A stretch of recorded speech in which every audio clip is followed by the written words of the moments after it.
What I'm going to do on him today is, he wants to Faux-Hawk it, so of course I'm going to need to grow it out a little bit more. We're going to leave this top. I'm going to cut his size as if he has a Faux-Hawk. I'm probably going to do a 1.5 because we're going to pretty much leave this and just blend it into that so he can push it if he wants to. It's going to look kind of like a Faux-Hawk. The first thing I'm going to do is I'm going to grab my BGRCs, I'm going to grab my 1.5, and I'm going to take the hair off where I want it to be. I use these little hair brushes, and everybody doesn't. I use them just because they direct the hair and they push all the old hair out of the way that I've already cut, and it keeps the area clean so I can kind of see what I'm doing. And I use a comb, a clipper over comb technique. I'll show you guys that. I'm going to take the BGRC. So what I'm doing with these is I'm kind of just going up. I'm not creating any kind of lines of demarcation, so I'm not digging into his skull. I'm kind of just going up and just kind of blending it in as I go because I'm not putting no pressure on it. Yeah, kind of lightly. I'm just taking the hair off. I just noticed that when you go lightly, you're not creating any kind of extra lines and things like that. Because I'm going to have to be kind of in your way. So this is the way I was telling you how I did his. Kind of start off, you're going to start off a little bit high because you're going into this area of the head. But I'm going to go into this area of the head with something longer. So all I'm really doing is just creating my form right now. Because this is a little longer here, this is why you determine like what this length is. This is probably like a 5, 5.5, something like that. I'm going to go in here with a 4, and I'm going to go ahead and bring it probably like in here and just start fading that in. Anything extra, I'll probably do like a clipper over comb, and I'll show you guys that. But the clipper over comb is used mainly for finishing. And so what that does is that's going to target into areas that need to be fixed that you don't want to go into with the clipper. And it gives you a little bit of freehand action. And freehanding is always good because you want to be able to customize your haircuts and really go in where you need to.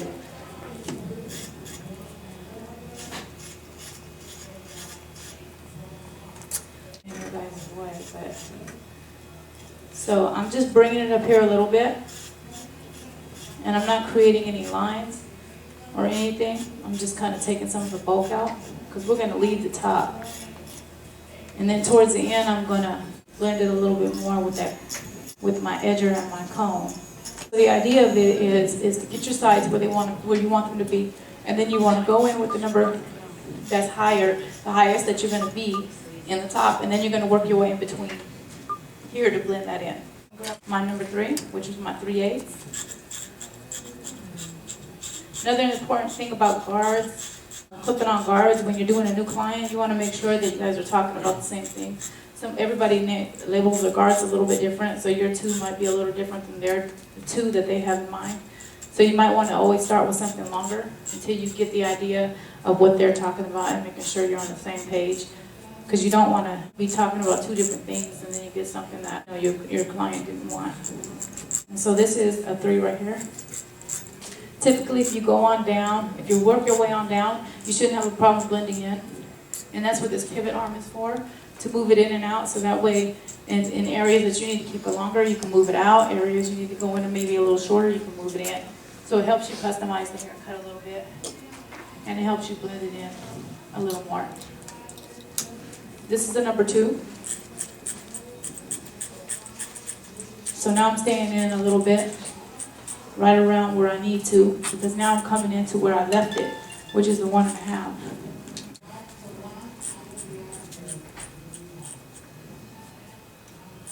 So eventually, when we get to where we're blending it all in, on this little line of demarcation, and the dark areas should be all blended in. So we started at a 1.5, right on the sides. I'm at a 2 already, so it shouldn't be much longer to blend it in. The good thing about these is that they don't break. So you don't have to worry about them chipping or breaking a tooth off.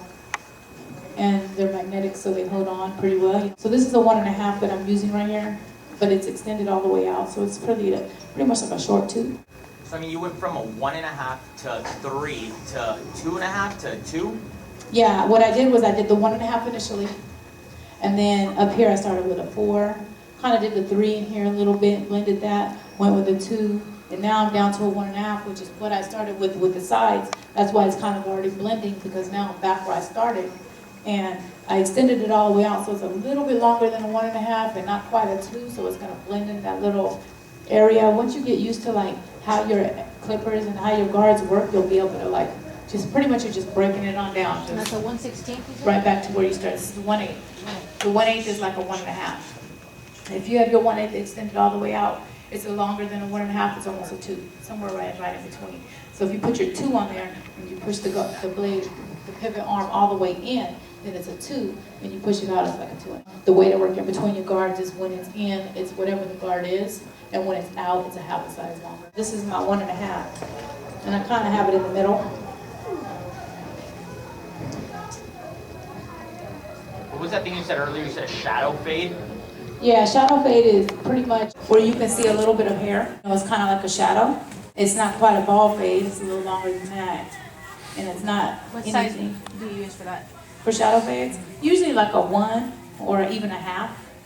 Between a 1 and a half, even a 1.5 really. Because a 1.5 kind of looks like a shadow. This is a 1.5. Kind of looks like a shadow, but it's a little longer.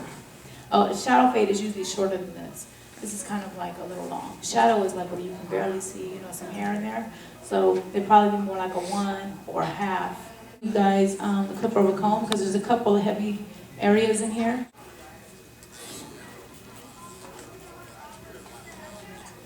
That's why I like my Masters and my Sonics and all that, because they have a pivot arm. With the pivot arm, I'm able to customize where I want to go and what length I want it to be. And even though you guys can't see it, when I'm cutting hair, I'm pivoting this arm with my thumb. Whenever I need to move in, I'll move it in with this hand. But usually during the haircut, if I start going up and I'm going longer, I'm pivoting it out as I go up. So that way, I'm kind of controlling the length of it. Once you get comfortable with it, it all comes together, no matter what you're doing. You just have to keep in mind that different hair color is important, you know, and textures are important. But once you get each texture down, it's really all the same technique. You may need to start off longer if they have blonde hair. If you were to do a 1.5 on somebody with blonde hair and do a 1.5 for somebody with dark hair, it's going to look a whole lot shorter on the blonde hair. It's going to be the same length, but because of the color, it's going to be more transparent. So it's not going to look and appear as long. That's important to keep in mind. So if they say, yeah, you know, I want to be able to see some hair, and you know with a 1.5, you'll see some hair. But with their hair, you probably won't. So you might want to start with like a 2 or 3, something like that, because you can always go shorter, but you just can't go, you can't put it back on. Okay, now I'm going in with my 1/16. This is the shortest guard that we have available. So this is going to be somewhere between a 1. It's pretty much a 1 if it's all the way in, a little longer than a 1.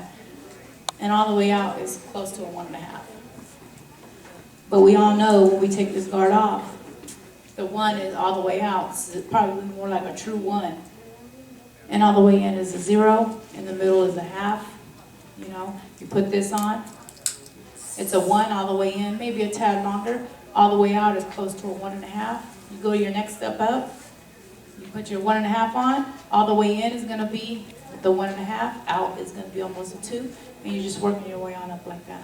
So once you get used to your guards and know exactly what they do, you'll know exactly where to go next. It's kind of common sense. So this is the 1/16 that I'm using. Of course, we did a 1.5 in here. So this is going to be shorter. And so I'm not going to go in here because I want to leave this what it is. But I'm going to use this to start tapering a little bit here and tapering a little bit here. So that way it kind of blends it all out. But I'm going to leave the 1.5 in here. I'm going to do some clipper over comb technique. And the clipper over comb technique is going to take out a little bit of dark area that's right here. And I'll show you guys that and blend anything that we have in here. I use it with my flat comb and I use it with my edgers. And the reason why I use it with my edgers is because the teeth are smaller, the clipper is lighter, and it really gets in between. And it goes straight to the point and does what I need it to do. And it's a lot easier. You'll feel a little bit more comfortable. If you learn that technique, you'll feel a little bit more comfortable with finishing your styles. Because you're not taking as long, you're not trying to figure out which guard to go with or none of that. You're going straight to the point. How many times you have to go over it? Yeah, I go over it because I can hear it cutting still.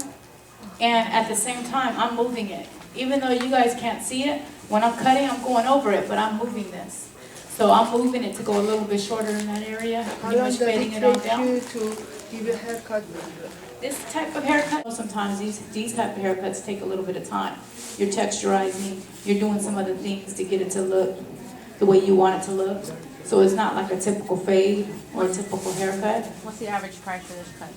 I would probably charge like 25 or 30. It'll take you a little bit longer to do. So right now, I took the blade off. I have the guard extended all the way out. To a So zero? it's a 1 because I have it pushed all the way out. I might go to a 0 in a second, but I might leave it like a shadow kind of. And then just kind of line them up. And put my 116 back on. I want to just fade it just a little more here. Sometimes I'm going to just bring this area down just a little bit.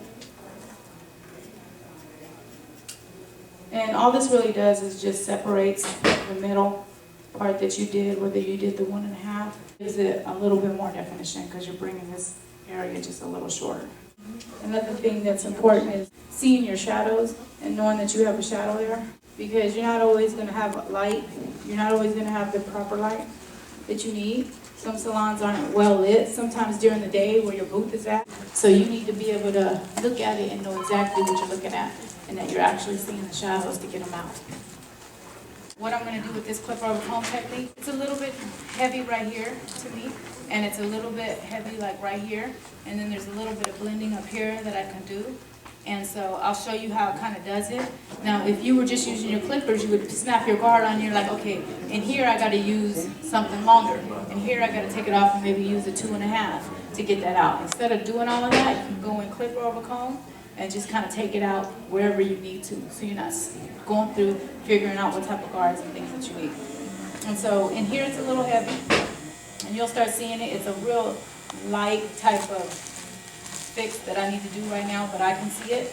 So I'm going to go in here, I'm going to push the hair out, and I'm going to take my edges, because my edges are small, the teeth are close together, and they get really close. So I'm going to just put the hair where I want to take it out. I'm going to lift it out. And I'm just going to kind of cut where it's heavy at.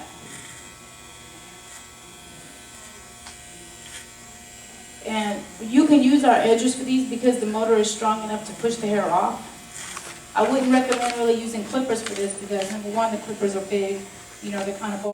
You need to be able to get into these smaller areas. You can always use the clippers if you had to, but if you were to try them and try them with the edges, it's just a little bit easier.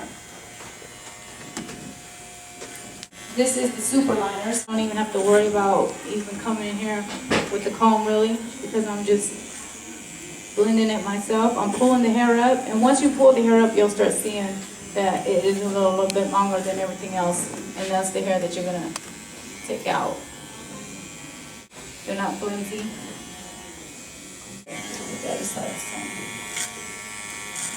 So I'm using my super liners. You can also use your M3s, your style liners, your outliners. You can use all your liners for this technique.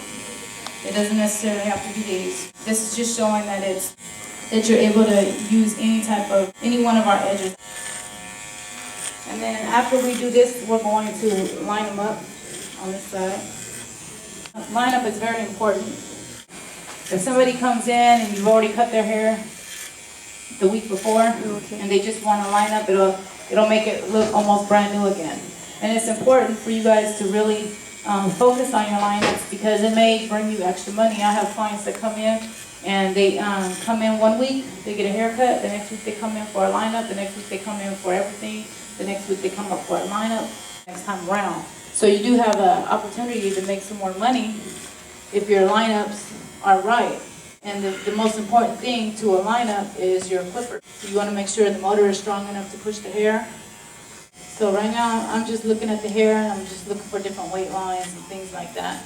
And his hair is pretty much long enough on the top. He has thick hair, but if we texturize it a little bit on the top, he should be able to like spike it a little bit, like Faux-Hawk it a little bit. It'll be shorter than probably what he wants it to grow out to be. But he does have a little bit of length in the middle, and when he puts gel in it, of course, it's going to be a little bit longer. It won't say Andis on it, but it's located on the back of the wall, all the way on the other side of the floor right there. You can also purchase it with anytime you start in the front of a hairline, when you're doing the hairline and you're doing like straight across hairlines like his, I always start on this side. Make sure you guys, when you do it, you figure out which side that you're better at, starting at, and start there always. So that way you have some type of foundation on how you're doing your lineups, because in the front is very important, and you want to make sure also you're not taking the hairline back. So you want to keep it as natural as possible, but yet defined as possible. So there's a fine line in between, and you want to make sure that you don't push their hairline, their natural hairline back in any kind of way. Well, left-handed. Left-handers, I wouldn't even know. Whatever side is best for you, whatever side you're comfortable with, but I'd say start that side all the time. Because for me, it's this side. So I always start wherever the hairline is natural at. You don't want to take the hairline back. I'm just going to kind of put it where he's at. And leave it kind of natural. Another thing that I like to do at the end of a haircut, if I'm doing like hair like his, what I'll do is I'll line it up, I'll put the bay rum on it all the way around, and the bay rum is kind of like an aftershave, so it just kind of helps them from bumping up, you know, from using a razor instrument that's so close to the skin. And then I'll put a little bit of oil on it. What the oil does is that it moistens the hair so the hair lays a little bit over the line, and then I go in and cut that out. It'll give them like an extra day or so. So I'm using my outliner tools for this. Then you're going to take it around the ear. Make sure when you do around the ear, you don't bring it up too high. You kind of want to just follow the natural hair around the ear unless they ask for you to bring it high. But you typically don't want to. That way when the hair grows back, they're not seeing all of that little extra hair. And I'm always brushing the hair so that way the hair is falling back the way that it is. Sometimes with the vibration of the clippers, it will move the hair. Now this is my 116 that I'm using. And all I'm going to release initially the first time. I'm running over the same areas, but I'm shortening it as I go. Typically, it's going to fade out. I don't put a lot of pressure when I'm cutting. Like, I don't dig into the scalp because I don't want to create any extra lines, and I don't want to take it too short in areas that I don't want it to be. So I'm kind of like just not scooping out, but just kind of straight up with it and just not too hard or too heavy digging into the hair. So that way I'm not creating any extra lines. Because if I press too hard and go too high for whatever reason, it's going to take this area too short. So then I'm going to have to try to fade that in. Then it's going to be different on both sides. All we really want to do is just taper out like his edges just a little bit. So I only touch the areas that need it. If it's dark right here, to me, then I'm only going to mess with this area. I'm not going to mess with anything else that I've already got to where I wanted it, because then you're going to end up making adjustments. If it's fine, then just leave it. If it blends in good, then just work on the areas that aren't. Because then you end up working around yourself. Then you end up taking longer. Then you may mess up what already looks fine, and then you got to fix it or try to blend it into whatever else you're doing. So I took the guard off, and now I'm using the blade all the way extended out, which is typically like a #1. So then when you get to the end, you want to just make sure that you're working both sides evenly. Use my clipper over comb technique, and what I'm going to use it for is to just take this little weight out right here so I don't have to worry about going up in there and fading that. I can just do it freehand. Once you start practicing and really knowing everybody's hair, light hair, you're going to start out with longer guards. Dark hair, you might want to start out with lower guards. And I'll use my left hand. But if I want to just move it as I'm cutting, then I'm pivoting the arm with my thumb. And I'm customizing, you know, the area that I want to work in to the length of my guard. And then I'm probably just going to work it down to about a half or so. Sometimes it's just a small area that you need to hit. Chance that you want to work with freehand. That's why it's also good to know your freehand skills, so you know exactly what you're doing and where you're going with it.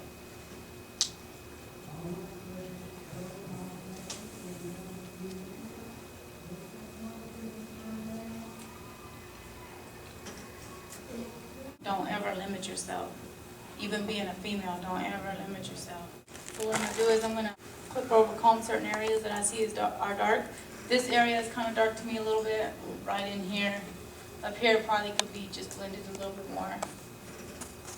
In here, where you can see that a little bit. I want to make sure that's blended.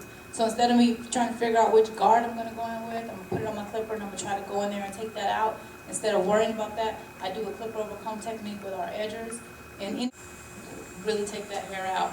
So what all you're going to really do is put the comb underneath the hair and kind of bring the hair out. If you're working with an area that's low like this, just staying right around where the hair is growing out. Any levels up here, same thing. We'll be able to pull the hair and set off a little longer hairs. Those are the hairs you're going to want to take out. Just make sure that you're not digging into anything that you already did. Because you don't want to create anything. You're just cleaning it up.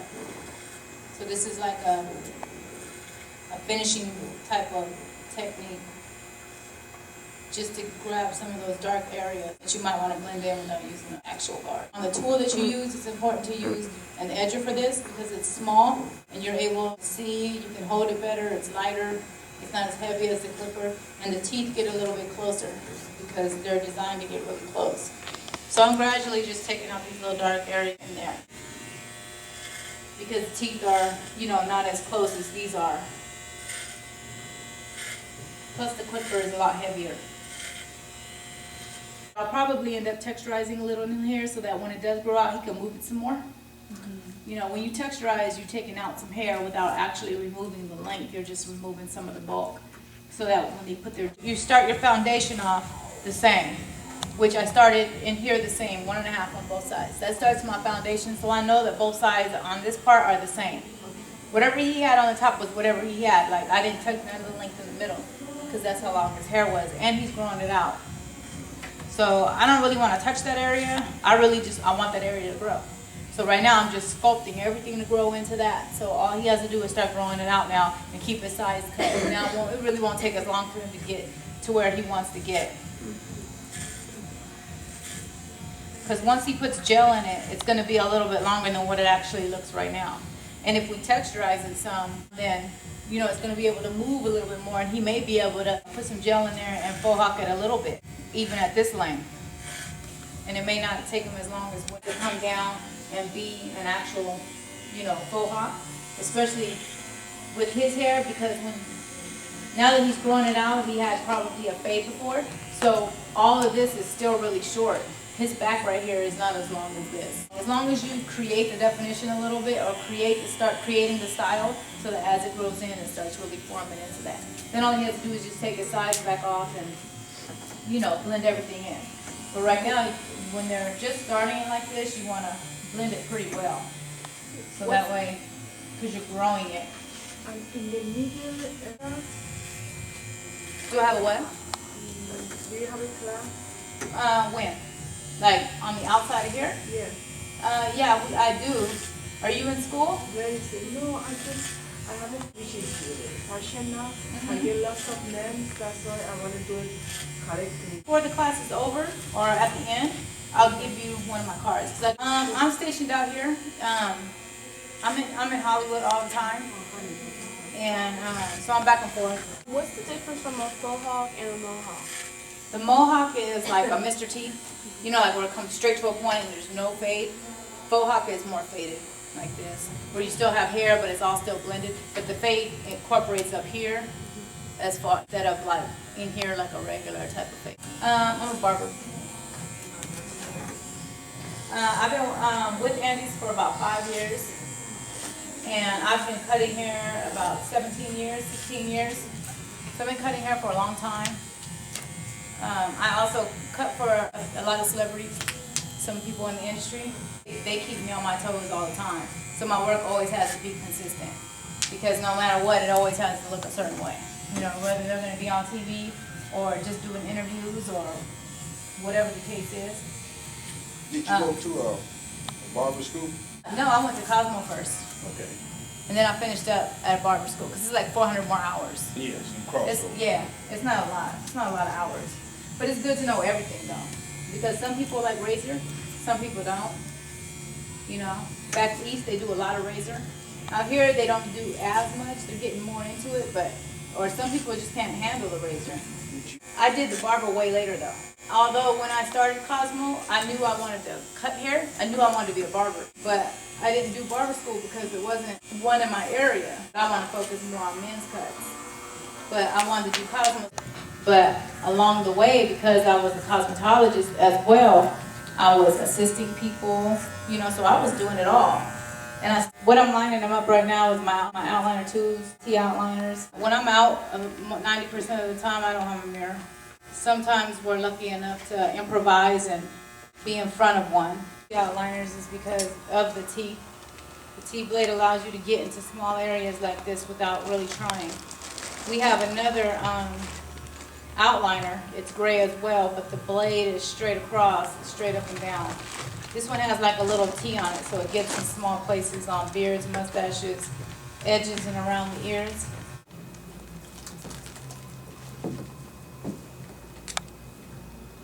This is water. You know what I want to do for him first? I'm going to just lift the hair up with my comb, with my scissors, and I'm just going to notch at it. And what this is going to do is it's not going to take away from the length. It's just taking away from the bulk. So that way when he goes to put some gel in it, and later on when he wears it into a Faux-Hawk, he's going to be able to like move it around. He's probably going to have to get this done again so that it stays kind of texturized. Because even though you see hair falling, you're still not going to see a difference really in the cut. So that's totally different than using the shears. I mean, using the thinning shears. Yeah. This you have a little bit more control with, and you can go into the hair wherever you want. And you can take hair out wherever you want. But all it's really doing is separating the hair. Taking out, because his hair is really thick. So he's really going to have some length on it in order to move it. Because it's so wants to stay. Because being this short, it's going to be hard for him to spike it up and for it to stay there. If he doesn't texturize it some kind of way. To lighten it up some, just so he can get movement out of it. This is what I usually do at the end of my Faux-Hawk. I just kind of run the scissors through it, lighten it up a little. It's not gonna mess your fade up or anything. Once you start really getting into hair, you can see where the weight is. First started doing hair, I used to dream about it. I learned a lot, but then I had to learn texture and all that. It's 2:30. Now get the car, see your other classes. Huh? Your other classes, where they be located? I do other classes, so I can come out to schools and stuff like that. I'm in Rancho. This is something that he's going to grow into. He needs a little bit more weight on it. But at least the texturized and loosened it up a little bit so he can get a little movement out of it. So I'm trying to get him out of here. Just stand over. Show them the back. So it's kind of a Faux-Hawk. It wasn't very long in the back because it was probably like a 2 or a 3. It was probably like a, thank you guys. It's probably like a 2 or a 3 in the back, but he's forming it into a Faux-Hawk. Good job. Thank you. Let me get you guys a card.